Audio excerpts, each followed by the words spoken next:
Travis, one of the biggest stories that flew under the radar over the 4th of July weekend wasn't just the fireworks. Did they fall? Did they fly under the radar? I hope they're on the radar. Would be a very good radar. Yeah, that's right. It was the official launch of the Trump accounts. Yeah.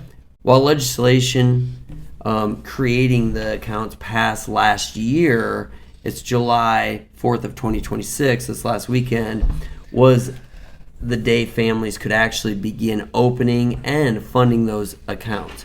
Eligible children also received or had deposited from the government $1,000 of seed money into those accounts. That's a nice start. Yeah, it is. $1,000 seed contribution. Absolutely. So taking a step back here, Steve, like what exactly is a Trump account?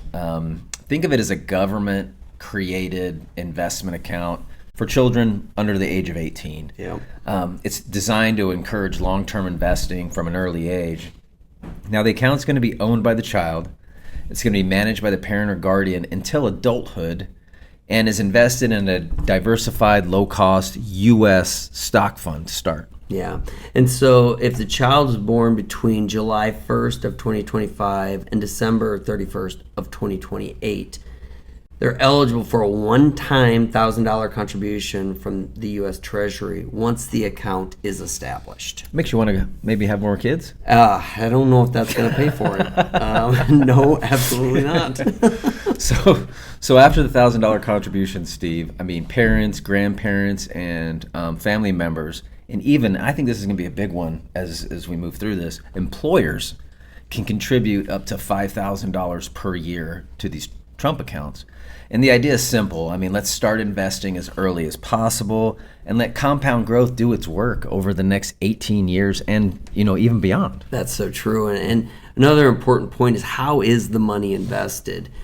You don't pick individual stocks or try to time the market.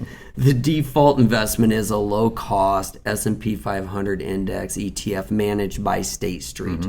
And the Treasury has also approved additional broad market ETFs from like Vanguard and iShares are also families that you're going to be able to invest into as well. Yeah, same basic investment. It really is. As long as it's low cost and broadly diversified across the S&P 500. Absolutely.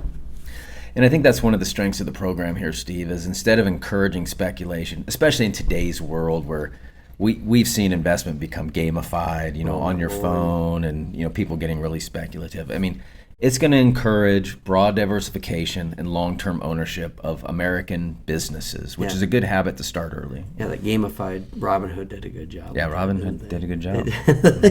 The money generally stays invested until the child turns 18. At that point, it can be used for qualified purposes such as the higher education, buying a first home that they may get, or starting a business with tax rules that are going to apply to those distributions. Sure. There's always going to be rules beyond, for those distributions. But I think, Steve, I mean, the biggest takeaway here isn't the $1,000 that, these accounts are being seeded with. I mean, that's great to get them going. Absolutely. It's the lesson really behind it. And if a child starts investing at birth instead of at age 30, they've already gained one of the most valuable assets in investing, and that's time to let compounding do its work, right? Yeah, that's right, Travis. This has been great. I look forward to it next week. Look forward to it as well.